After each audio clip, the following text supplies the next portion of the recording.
Okay, so we're here at a 4th of July parade. This is the political vigilante. I ran into my friend Tony Diamond. Hello. So Tony, we've been coming to this parade for years. As we celebrate the 241st birthday of the United States, what do you think? What are your feelings about the state of America right now? Well, it's a great question, and you and I have been coming to this parade literally for about 15 years, pretty religiously, except for a couple occasions. And this is the first time where I am coining this as the bittersweet 4th of July parade. So in terms of your question, I don't feel as rah-rah as I have in the past. I think we're in a lot of trouble.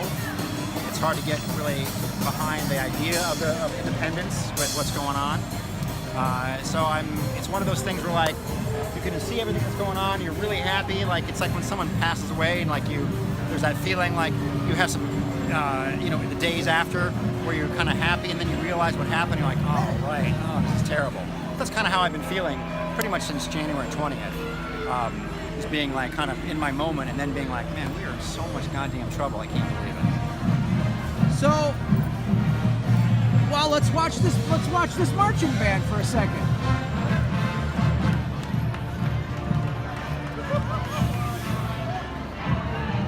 Santa Monica High School marching band, ladies and gentlemen.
So after that musical interlude, so where do you think, what do we do? What is America, what should America, how do we get out of this?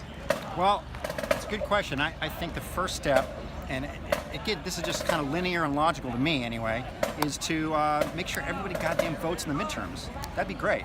Everybody. Do you think, yeah. On both sides. I mean, the amount of voter turnout in the last election and in the midterms have been overall people who are eligible, who maybe are registered, but turnout is absolutely pathetic. Yes, I agree with that. Do you think, how much of that do you think is because of the system is set up to like in other countries, the idea of voting on a Tuesday on a work day is ridiculous, and right. Elections take 2-3 days and they go over weekends. Right. I mean, how do we get over that hurdle? That it seems to me, at least, that it's designed to kind of keep people. It might. That's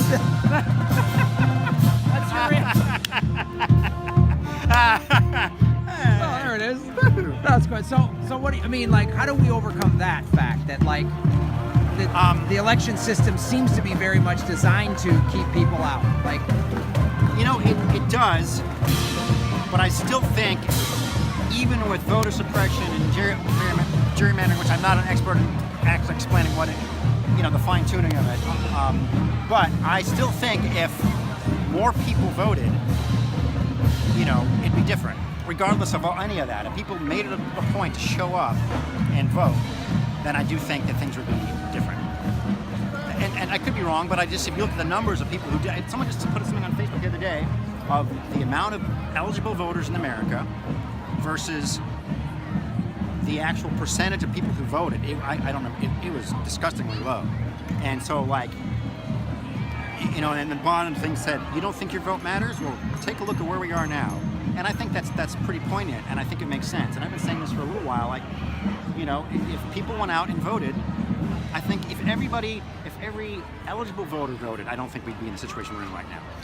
Yeah, I really mean, don't if, think if so. the 70 to 100 million people that could have voted in the last Right. election didn't, what if they all turned out and voted for third-party candidates? What if we could have had a complete revolution? Like, what if? Right. What if something? Anyway, that a lot of stuff could have happened. Sure. Well, let me ask you this final question. What do you say to the person who, let's say, is younger and they, either, let's say they were an independent and they were locked out of the primaries, or they voted for or they,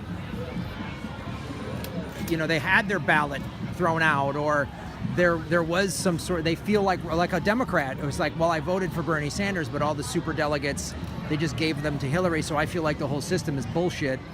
What do you say to that person? I've never been asked that before, so I guess just off the cuff, I would say, if you think, is your vote still counts, I think ultimately, so do your research, whatever, if you want to vote your conscience, but if you're a particular independent and that's not in the cards, then still do research and go, well, I should vote for a candidate, and figure out what the outcome of each vote is and where your place is in that, and figure out what's the right vote for you. If your candidate's not there, I think sitting home, being, well, Bernie didn't win, so I'm out, is not the best decision in my opinion, but I respect that opinion.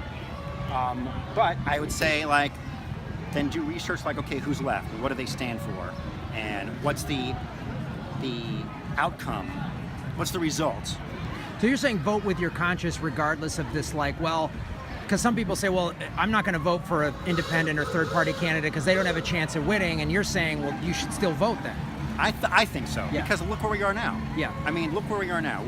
So anyone who thinks their vote didn't count, I think, look where we are now. All right. Yeah. Thanks, buddy. Yeah, man, of course. There's some fine artwork. There's some Buddha and a surfing. This is what I'm all about. Yep.